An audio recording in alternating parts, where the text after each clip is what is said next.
Today we are making crackly fudgy brownies. They are totally classic in just about every way, except they skip one essential ingredient.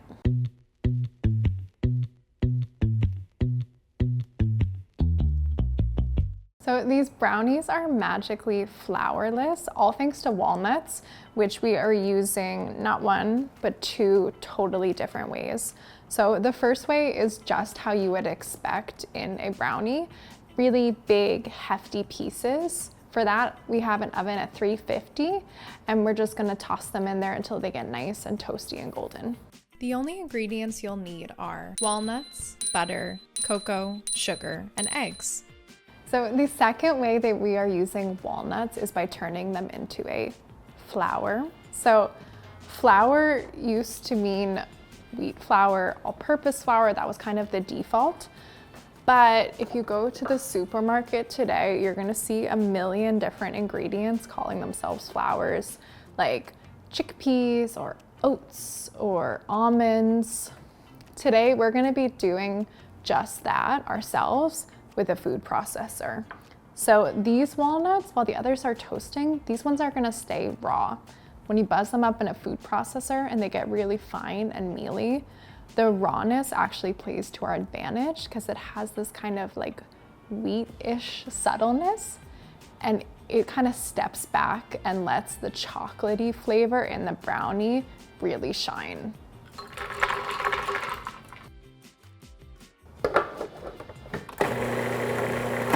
Okay, so the only thing you don't want to do here is make walnut butter, which is delicious, but not what we're going for in these brownies. Now, if you take a peek, it should be kind of mealy, but it shouldn't be kind of holding together. So this is just starting to hold together if I squeeze it like really hard. So I'm gonna stop so we don't take it too far. This is perfect.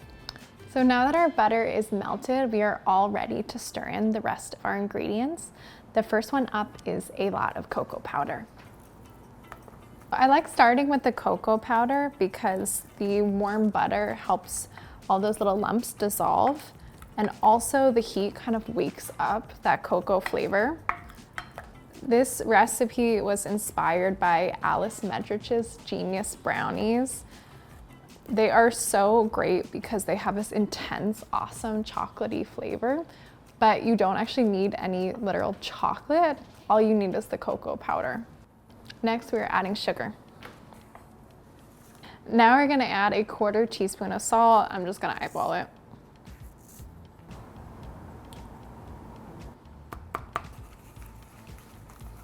Once both of your eggs are incorporated, I know it sounds silly, but you're gonna mix, like really, really mix for 2 minutes.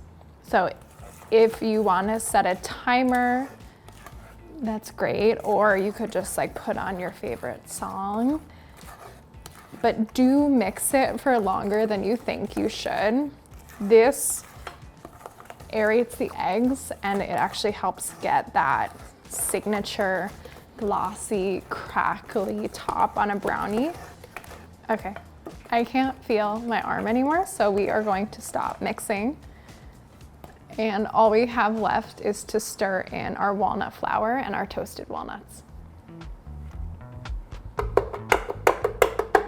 And our toasted walnuts have cooled a bit. And then we're just gonna toss these in. Now we are all ready to get this in our pan. I've lined it with parchment so that there's overhang on 2 sides.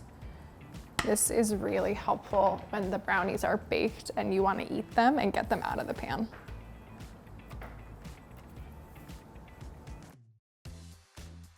We are gonna bake these at 350 for like about 25 minutes until the tops are glossy and crackly. So our brownies are all ready to cut. So if you are a fudgy brownie fan, which I am, The difference between a cakey and a fudgy brownie really comes down to flour. We don't have any flour in here at all, which means these brownies are as fudgy as it gets. It kind of reminds me of like a flourless chocolate cake, but even better. Let me know in the comments if you are team fudgy or team cakey. Because the walnuts are doing so much hard work here, it reminds me almost of like the halfway point between brownies and chocolate ganache. It is so fudgy because there's just no gluten. There's just all this richness and butteriness from all the walnut flour. Come back next week for another Big Little recipe. You can find this one on food52.com and also in my new cookbook. I'll see you soon.